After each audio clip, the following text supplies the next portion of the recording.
यांनी जेव्हा या ग्रामपंचायतची या एनओसी घेताना यांना वेगवेगळ्या प्रकारचे प्रॉमिसेस जे 34 गावातील तरुण बेरोजगार यांना एक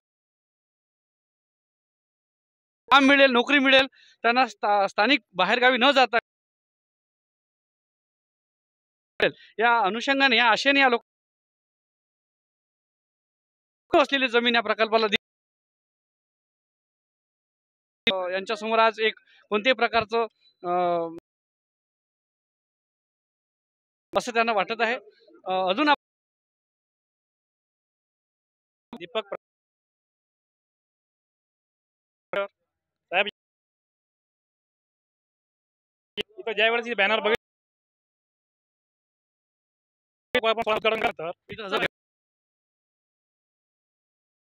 बॅनरचे फोटो व्हायरल केल्यामुळे बेळखेळा जात असेल तर आपण मॅडम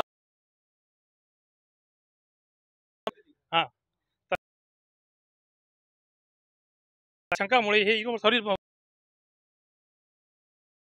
आहे। आम्ही मॅडमला याच्या खाली की इथं काय ठराव जर शेतकऱ्याच्या 24 तास लाईन शेती विषयक उपलब्ध होणार आहे आणि बंद एवढ्या उन्हात आपण कव्हरेज करत आहे। सरपंच साहेब ज्या विद्यमान सरपंच आहे की तुम्ही यांच्यावर एक टोकं थेट जर आपल्या गावाचा